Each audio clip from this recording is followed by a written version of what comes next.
tunjukkan kepada saya malam ini di forum ini siapa yang potong. Pertama, karena kami melihat di video Cokro itu pertama potongan ceramah video JK dipotong. Yang tadi disebutkan oleh Bung Ade itu ya, ada di Cokro TV, Anda pertama kali melihat itu? Ya, saya pertama kali melihat itu, sehingga saya ingin menantang Bung Ade Armando untuk menunjukkan dari siapa dan dari mana.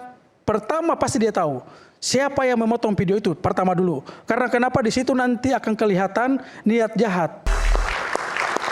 Ya, memang diskusi kali ini perlu kedewasaan berpikir yang lebih matang dan juga perlu penjelasan yang lebih utuh. Ya, betul ya. Ya, baik, terima kasih Bung Aiman. Jadi saya tambahkan, saya cuma 1 menit saja bahwa ketika terjadi pelanggaran hukum itu ada unsur objektif subjektif. Kalau ini subjektifnya hilang, kalau untuk Pak JK, ini menurut hukum ya, kena niat. Maksudnya unsur pidananya nggak ada di Pak JK? Bukan unsur pidananya nggak ada, kan ada 2 unsur dari pidana itu sendiri. Ada objektif, ada subjektif. Oke. Ada niat, ada perbuatan. Oke. Peristiwanya terjadi, ya, ada bahasa. Tetapi mens rea niatnya Pak JK ada nggak di situ? Kan nggak ada. Gitu. Jadi nggak bisa kita sama dengan apa yang terjadi dengan Bu Ade Armando. Yeah. Nah, di sini harus kita kaji betul-betul, hati-hati Bung Aiman. Kenapa? Karena ini melibatkan keyakinan. Yeah. Dan satu hal menurut saya begini, ini juga harus dipandang juga bahwa Pak JK menyampaikan itu dalam lingkup internal. Ya. Nah, itu yang kemudian juga setelah itulah yang saya katakan tadi, subjektifnya. Nah, silakan dilanjutkan Bung Ade. Ya. Tadi juga Bung Abdul sudah mengatakan bahwa saya punya mens rea. Artinya mens rea itu artinya saya punya niat jahat untuk menjatuhkan Pak JK. Saya perlu gambarkan kronologisnya ya. Kami itu di Cokro TV membuat podcast tentang Pak JK itu pada tanggal 9 April. Video ucapan tadi yang Anda tampilkan di awal tadi itu sudah menyebar paling tidak pada tanggal 8 April. Mungkin bahkan lebih awal. Yang pasti kami memperolehnya pada tanggal 8 April dan kami menganggap bahwa ini penting sekali untuk kita bahas. Memang kami tidak menyaksikan yang 1 jam, yang lengkapnya ya. Tapi kalimat bagian itu menurut kami sangat problematik. Mengatakan bahwa baik Islam maupun Kristen mengatakan membunuh atau dibunuh itu adalah syahid. Karena itu kami buru-buru mengangkat tersebut. Jangan dikatakan bahwa baru sesudah ada di Cokro TV terjadi keributan, terjadi keramaian. Dan kalau yang ditonton oleh Cokro TV justru kami ingin mengatakan di saat itu adalah kita harus cool ya. Ini pemahaman yang salah mengenai ayat-ayat tersebut ya. Kalau beberapa teman yang lain barangkali sampai menganggap bahwa memang Pak JK menista. Kami tidak menganggap demikian. Kami tidak mengatakan bahwa Pak JK menista. Kami mengatakan bahwa kalau kutipannya semacam itu problematik. Diksi jadi. Pilihan kata-katanya itu kata-kata yang kalau ditafsirkan dengan cara yang misalnya gini saya bilang. Pak JK itu tokoh. Kami akui kan, dia didengar oleh banyak orang. Di Sulawesi Selatan dia barangkali ya setengah apalah, seorang pemimpin lah yang didengar. Kalau sampai orang mendengar hanya bagian itunya saja dan kemudian orang menyangka bahwa di dalam Islam kita itu memang dikatakan bahwa membunuh orang Kristen itu syahid dan orang Kristen juga menganggap begitu, itu bisa bahaya sekali buat bangsa ini. Justru kan konteksnya Pak JK nggak seperti itu. Tidak. Ya, enggak, tapi kalimat itu kalau dipotong seperti itu ya bahaya. Ya. Tapi maksudnya kan kita paham dengan konteksnya. Nanti dulu. Jadi video yang menyebar, Mas Aiman, yang menyebar saat itu adalah hanya itu. Memang kalimatnya itu hanya yang tadi potong itu. Yang Anda tunjukkan itu bukan Anda yang motong. Bukan saya yang motong. Mas Aiman, saya mau nanya nih. Okay. Saya masuk ya. Pertama, kalau Bung Ade sampaikan bahwa dia nggak potong, tunjukkan kepada saya malam ini di forum ini siapa yang potong. Pertama, karena kami melihat di video Cokro itu pertama potongan ceramah video JK dipotong. Yang tadi disebutkan oleh Bung Ade itu ada di Cokro TV, Anda pertama kali melihat itu? Ya, saya pertama kali melihat itu, sehingga saya ingin menantang Bung Ade Armando untuk menunjukkan dari siapa dan dari mana. Pertama pasti dia tahu siapa yang memotong video itu pertama dulu. Karena kenapa di situ nanti akan kelihatan niat jahat. Konteks itu sudah hilang, Mas Aiman. Boleh?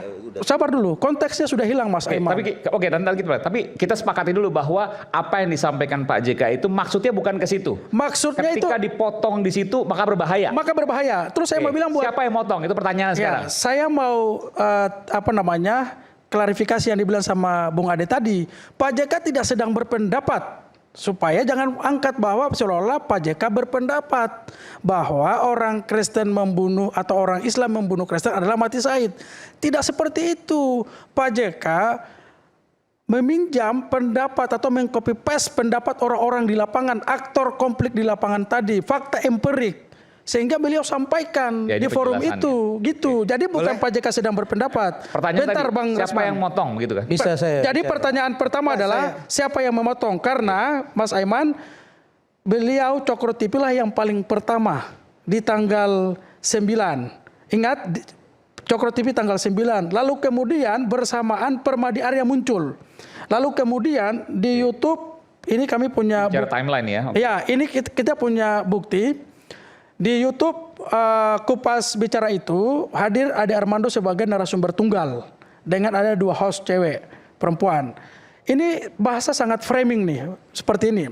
Kok Yusuf Kala bilang orang Kristen diperintahkan bunuh orang Islam, tanda tanya. Ini kan framing. Ini apa ya, thumbnailnya atau apa? Ini thumbnail. Ini thumbnailnya? Ya, judul. Judul seorang dosen komunikasi dan ahli media bikin judul di Kupas Bicara, kok Yusuf Kala bilang orang Kristen diperintahkan bunuh orang Islam. Ini kan fatal. Ini framing yang sengaja jahat ini. Kalau mau main isu yang bagus sedikit dong. Ini kan ingin sedang memprovokasi keadaan. Kami membaca seperti itu.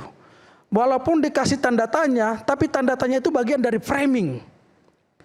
Kalau mereka gentle, kenapa tidak pakai tanda tanya tapi pakai tanda seru? Supaya jelas sikap kalian. Ini memprovokasi atau bertanya.